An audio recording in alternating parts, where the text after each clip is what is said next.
Hello, my name is Micah Richardson, and I'm going to be presenting my assigned protein pepsin.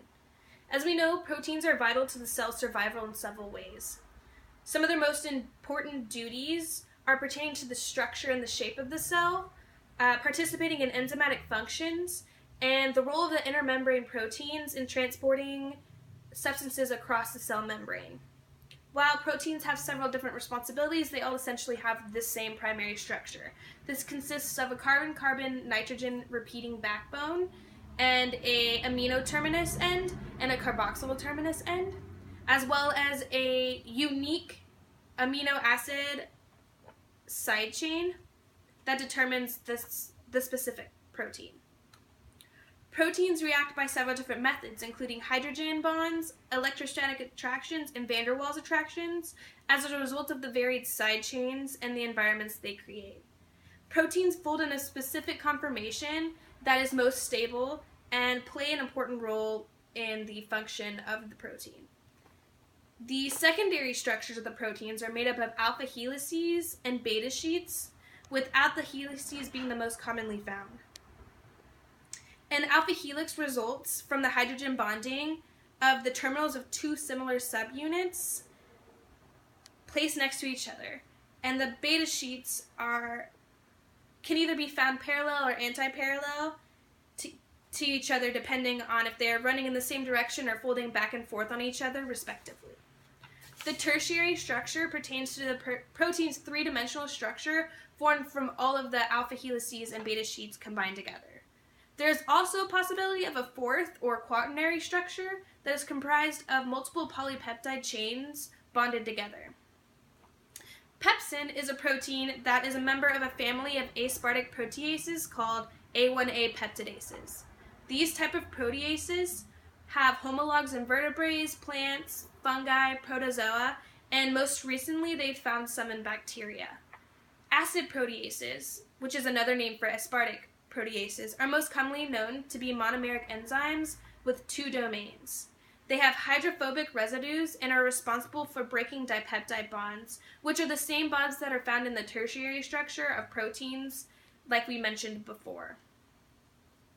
They can assist with functions in the body such as digestion, blood pressure maintenance, and even the maturation of the HIV virus.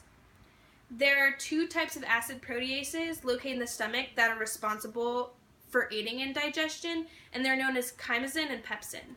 Both can be found in chief cells and are activated after exposure to the low pH environment of the stomach. The only notable difference between the two species is the type of proteins that they help digest in the stomach. Chymosin is responsible specifically for milk proteins. Meanwhile, pepsin, because of its broad specificity, has a broader spectrum of dietary proteins that it can break down. The digestion of proteins in the stomach begins with the stomach acid, which denatures the protein, and then pepsin comes in after it's secreted and takes part in breaking the proteins into smaller units. Although pepsin does not completely break down and digest proteins, it catalyzes the process by reducing them into unorganized and less stable structures that can be further broken down by other digestive processes. In order to understand how pepsin works, we must first track it back to its origins in the cell and identify its structure. We know that pepsin is responsible for breaking down proteins by hydrolysis of the peptide bonds in the two aspartic active sites that are indicative of the acid proteases and are specifically unique to pepsin. However, this process cannot begin until an inactive zymogen called pepsinogen is formed and transformed into pepsin. Although it is notably an important step, and one which we'll focus on when describing the process, pepsinogen is not actually formed until a signal peptide unit is cleaved upon the entrance into the endoplasmic reticulum of the cell. From there, the newly formed pepsinogen moves from the endoplasmic reticulum to the Golgi apparatus and then is secreted into the stomach, where the activation process begins. The stomach's environment is essential to this process. When the pH of the environment is above 6, the pepsinogen conformation is held together by electrostatic interactions. But as the pH begins to lower below 6, the conformation begins to change, and thus the activation of pepsinogen begins. The prime pH levels for this reaction occur from 1.8 to 3.5. This first step in the activation process is the only one that can be reversed. In order to do this reversal, one would need to raise the pH again in a short amount of time, because the longer that the pepsin is exposed to an acidic environment, the less likely the process will be able to be reversed. This need for the presence of an acidic environment is important to the survival of the cell, because if pepsin was activated inside of the cell, there's a likelihood that it would start digesting the proteins inside of the cell and ultimately leading to a destruction. So pepsin is only activated once it's safely outside of the cell. The most important level of structure for pepsin is the tertiary structure. Most of the information that we've gathered about pepsin has come from this structure. As you can see, the amount of alpha helices represented by spirals are noticeably fewer than the beta sheets. While the inactive form of pepsinogen contains a structure with more alpha helices, pepsin itself has a very few alpha helices, numbering out to 6 to be precise. The protein is further compromised of 6 strands of anti-parallel beta sheets that provide the backbone for the active sites. Also, on the N-terminal region, there is a composition of 3 layers of beta sheets, and on the carboxyl terminal region, there's a composition of 2 layers of beta sheets. It is also important to note that there are 4 isoforms of human pepsin. Only one of these 4 could have a direct effect on the specificity of the molecule at its aspartic sites. But these isoforms show that pepsin is not just one molecule, and in turn it shows more complexity of the enzyme, with each form reacting at its own prime pH level. By looking at the tertiary structure of pepsin, we can also make genetic theories. Pepsin's tertiary structure contains significant bilobe structure in which the active sites are located, as we've mentioned before. The origins of the structure can provide information pertaining to the evolutionary origins of pepsin. It has been inferred that because the homologs found in bacteria are bilobed as well, some of the genes coding for this structure are a result of horizontal gene transfer.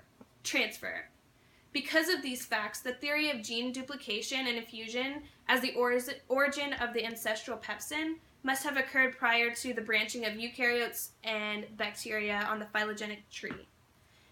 It also has been found that 2% of gene codes for all proteins are seen in coding for peptidases like pepsin.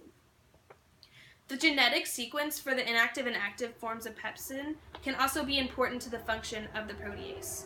When compared, the first residues of pepsinogen and pepsin are identical and code for the same anti-parallel beta sheets. However, pepsinogen contains an extra 44 known amino acids, some of which block the 2 aspartyl sites, important for the catalyzing that pepsin is responsible for.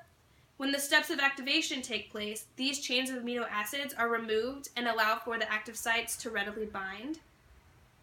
The remaining amino acids form pepsin, and has been sequenced and found to be composed of 327 amino acids per polypeptide chain.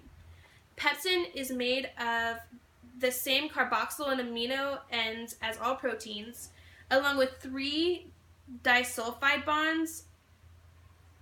The 2 aspartyl active sites are both located at amino acids number 32 and 215 on the amino acid sequence.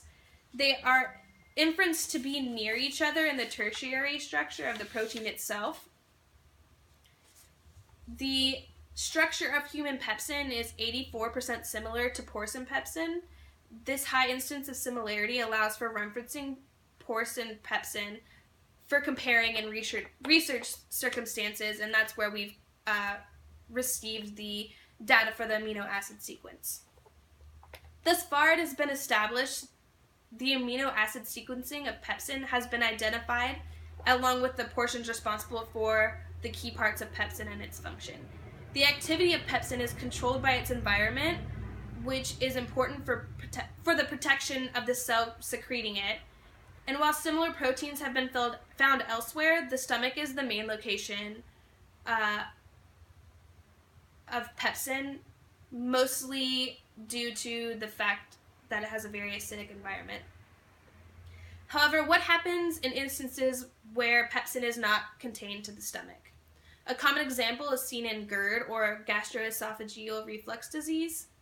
This disease was originally thought to be the result of acid in the esophagus, but it's now proven to be directly correlated with the presence of pepsin. The pepsin is reactivated by the symbolic reflux of stomach acid into the esophagus, and therefore causes damage to the cells in the esophagus. Although pepsin has the potential to be unintentionally destructive, it is clear that the existence of pepsin is necessary for sustaining life through the aid and digestion of other proteins important for survival.